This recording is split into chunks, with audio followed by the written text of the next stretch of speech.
we are not in a quorum call, are we? No, we're not, Senator. Thank you, Mr. President. I want to concur with my colleague from Tennessee in his beautifully stated remarks, and the way he has brought forward the frustration that Tennesseans have. You know, Mr. President, I had the opportunity to be at home yesterday. We have a great event going on in Nashville this weekend. It is called the Grand Prix, and I had the opportunity to be at the opening event with a lot of women, small business owners. I had the opportunity later in the day to go cut the ribbon for a big county fair and see lots of families and talk to families that were there. And you know what, Mr. President?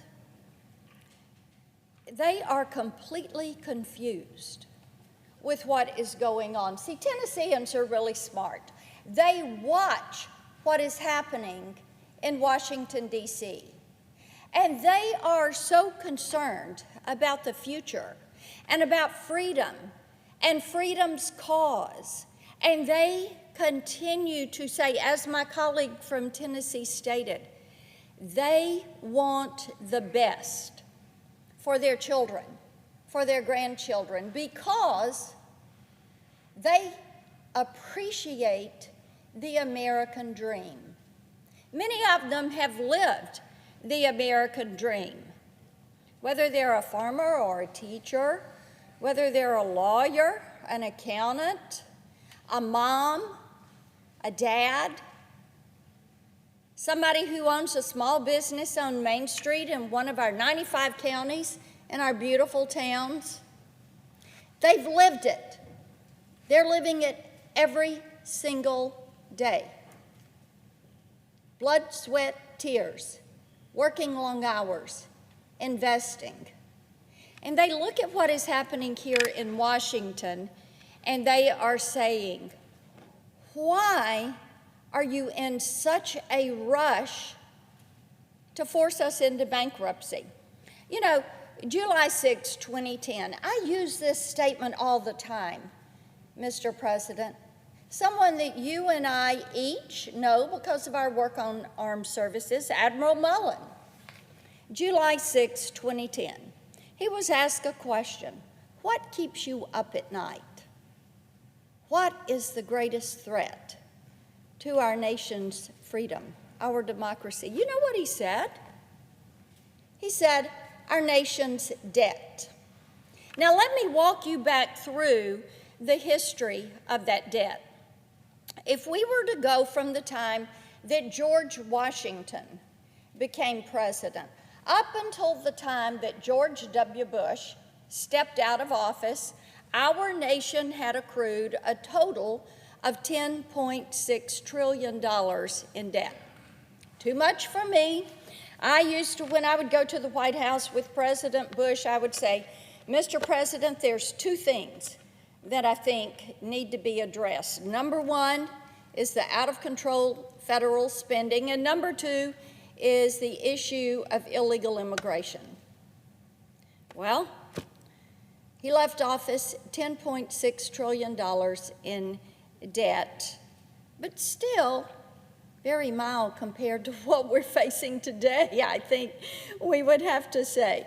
Now, President Obama took office, and he and Joe Biden went to work, and you know what they did in 8 years? Mr. President, they ended up just about doubling our nation's debt, doubled it. President Trump came in, tried to pare back on regulations, cut the size of the federal government, and then we had COVID, that added to the debt, and then here comes President Biden.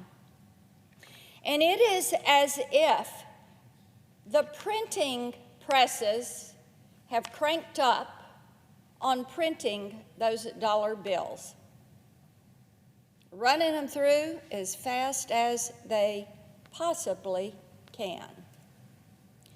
Because what the Biden administration and Chuck Schumer and Nancy Pelosi have pushed through was $1.9 trillion, saying that was necessary for CARES, even though all that money that had previously been spent had not been, or had been appropriated, had not been spent. And now, here we have $1.2 trillion. And as my colleague said, it's become this bill of, here's a little bit for infrastructure, but oh, by the way, over here, here's this great big down payment on the Green New Deal. Don't worry that we don't generate enough electricity for an electric vehicle fleet. We'll figure that one out later. Let's just put in subsidies for electric vehicles. Don't worry about giving more power to the federal government. We'll give you back authority, local governments, if we think you need it. $1.2 trillion in spending. And then we hear that the bonus round in this Lollapalooza, it's going to be $3.5 trillion. But more likely, the realistic view is it's going to be $5 trillion.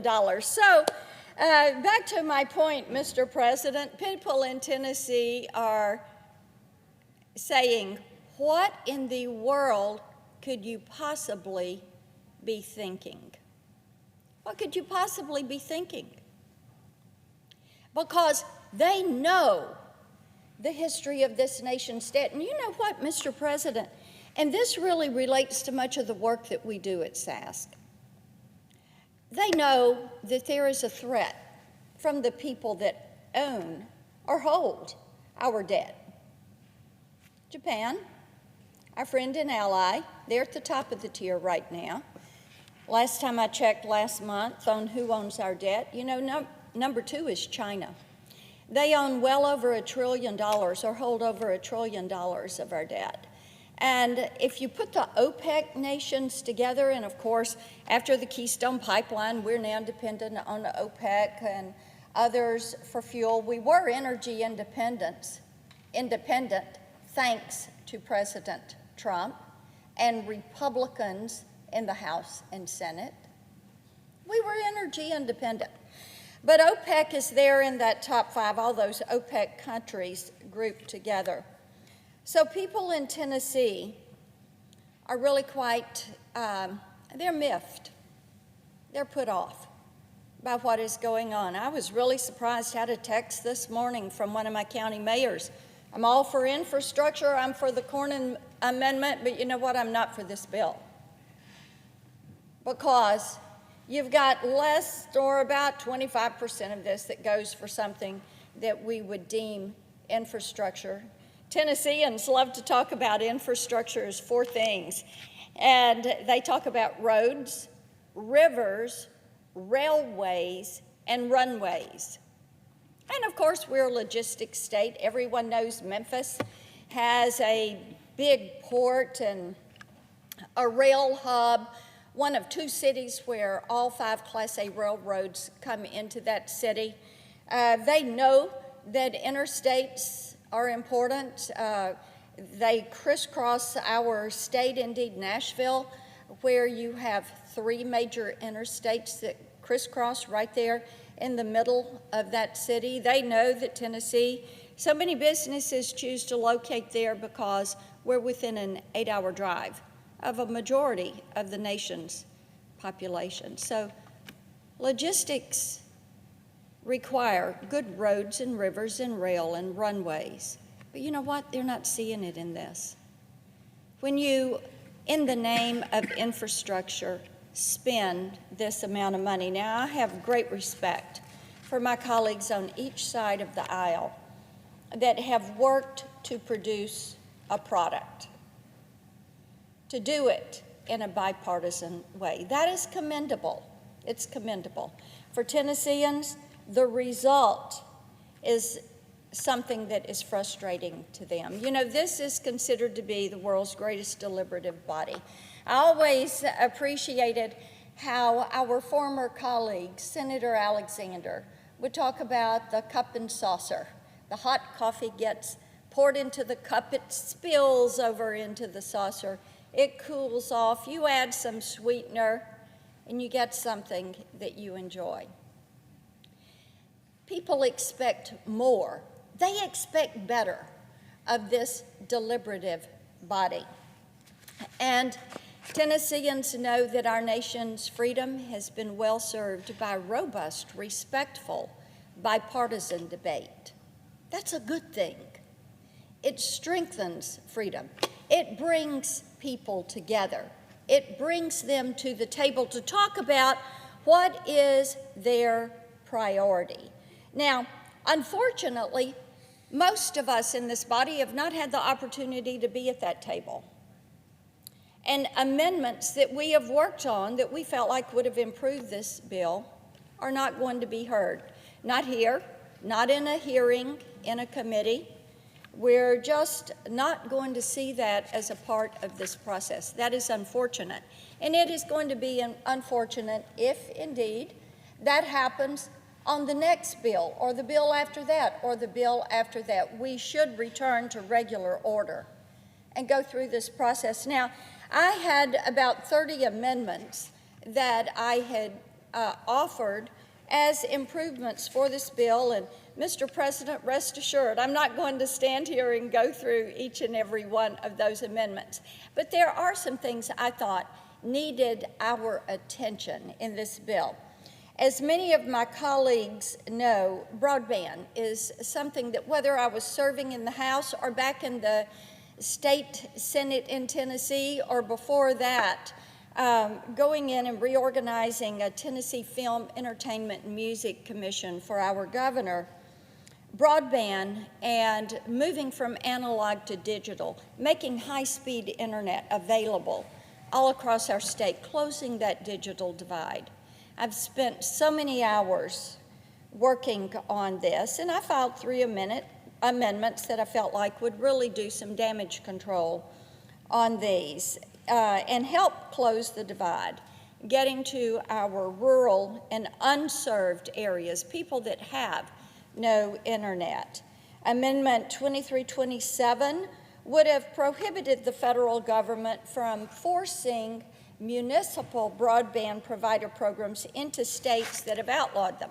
Now, Tennessee is one of those states that says to municipalities, if you want to serve people within your city, that's great, you go ahead. But you can't go outside of your boundaries.